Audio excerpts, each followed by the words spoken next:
Bonjour à tous, j'espère que vous vous portez tous très bien, ainsi que vos familles.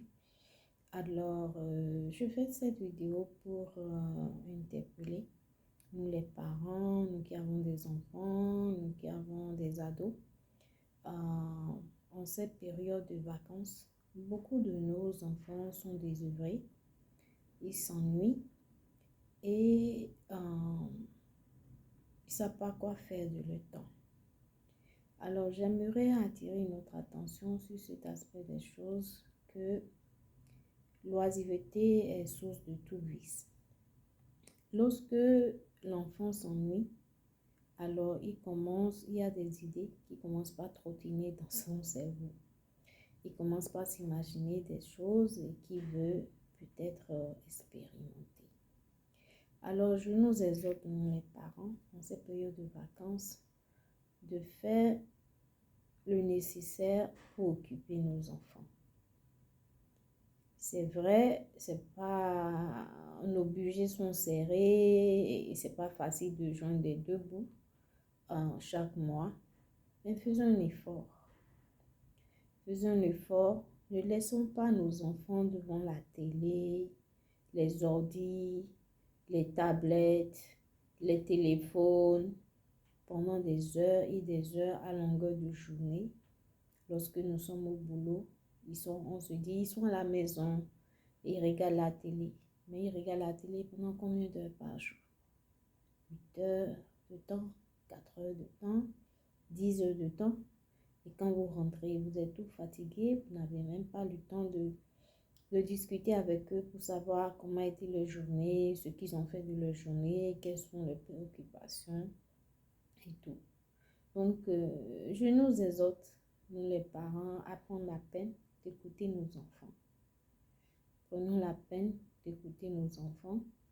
Il y a les camps, il y a plein de camps que les gens font. Inscrivez-les si vous avez les moyens. Si vous n'avez pas les moyens, par exemple, achetez-les de ballons qui jouent au foot à la maison ou au basket ou des vélos pour qu'ils aillent rouler leur vélo au dehors. Je sais pas, les jeux de cartes, les jeux de ludo, les jeux de société comme, je sais pas, Monopoly, Scrabble, échecs.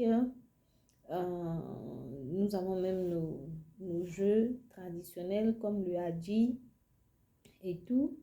Donc, essayons de les orienter. Ils ont beaucoup d'énergie, ils ont beaucoup de temps libre. Essayons de les orienter, d'orienter cette énergie vers des choses positives et des choses plutôt créatives. C'est le moment pour eux de développer leur créativité au lieu de s'asseoir à consommer des heures et des heures de télévision ou d'être sur les réseaux sociaux et de faire des choses dont nous n'avons aucune idée. C'est important, c'est un appel que je nous lance et franchement, ce serait bien si on pouvait prendre cela au sérieux. Surtout en ce qui concerne nos ados, c'est très important d'orienter cette énergie parce qu'ils sont dans une période très, très, très tumultueuse où les hormones commencent par être sécrétées. Ils n'ont plus vraiment la possibilité de contrôler leurs émotions, de contrôler leurs pulsions. Donc, c'est très, très important que nous orientons leur énergie vers des choses créatives, peut-être leur permettre d'apprendre à jouer peut-être le piano, la guitare et quelque chose de créatif, de prendre peut-être des cours d'informatique ou quelque chose de manuel, apprendre quelque chose auquel ils sont intéressés. C'est vraiment important et je nous exhorte à cela. Aussi, ceux qui ont fini les examens, ceux qui ont eu le bac et qui doivent continuer dans le supérieur, orientez-les vers des conseils académiques.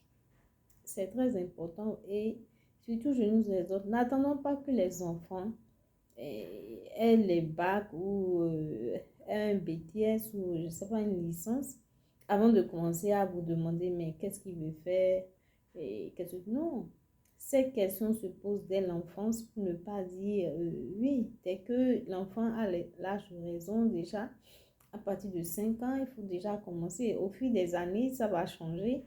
Mais déjà à partir de 15 ans, à partir de la seconde déjà, l'enfant a déjà une idée de ce qu'il veut faire, de ce qu'il veut devenir, dans quelle carrière il veut s'investir en fonction de ses talents, de ses dons, de ses passions.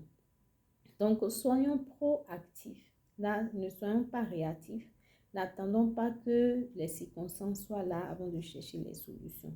Cherchons les solutions à l'avance et ayons des objectifs pour nos enfants et, et laissez-les décider, laissez-les prendre des initiatives. Ne décidons pas toujours pour eux, surtout les parents qui ont raté leurs rêves et qui veulent imposer nécessairement à leurs enfants d'accomplir ce qu'ils n'ont pas pu accomplir. Chaque être humain est unique et a une identité, a un but. Donc, laissez-les prendre des initiatives et voler de leur propre sein. Donc, c'est mon appel de ce matin, orienter leur énergie vers des choses vraiment créatives, vers des choses vraiment saines qui pourra le bénéficier dans le futur. Merci de m'avoir écouté et passez une très belle journée et à très bientôt. Bye bye.